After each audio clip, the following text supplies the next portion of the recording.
Ndërkombëtar do të jenë busulla e referimit për politikën shqiptare në rastin kur palët apo ekspertët do lexojnë me lente të ndryshme reformën në drejtësi.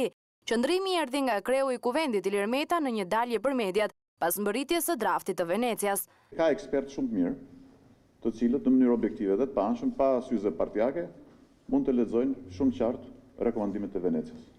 Por ja dhe që ndodhi që syzet nuk punojnë mirë, atëherë të mbështetemi tek interpretimi përfundimtar që do të bëj Euraliosi. Thënë kjo, Meta nuk sheh asnjë pengesë për miratimin e reformës. Tani nuk kam asnjë arsye përse të mos ndërtohet procesi politik, kalendari i komisionit posaçëm këtu në parlament, por edhe i çdo dialogu të mundshëm dhe të nevojshëm politik që e kurorëzon këtë reformë. Kryeparlamentari theksoi se ata që nuk e duan reformën janë ata që kërkojnë të fshihen pas çdo alibie të mundshme. Secili merr përgjegjësitë e tij, për ne është e rëndësishme të krijojmë një klimë sa më pozitive, bashkëpunuese. Në rast se nuk duam të miratojmë reformën, mund të gjejmë 100 sebebe, pretekste, alibira.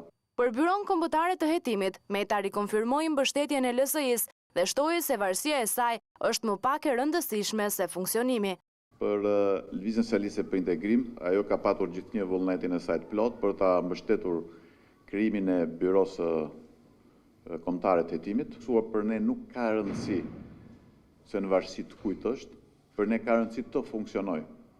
Lidhur me punimet e seancës së fundit parlamentare, Meta kërkoi që opozita të ndërrojë vezët me argumentat. Opozita ka nevojë për argumenta më shumë, sa i takon vezë, mendoj që është një formë e rëndomtë e komunikimit edhe luftës politike dhe shpresoj që të ketë qenë herë e fundit seanca e ditës ende, por parlamenti nuk mund të funksionojë me ultimatum që o tani do të bëhet kjo gjë ose nuk ka, sepse kjo do të thotë provokosh një tension të panevojshëm.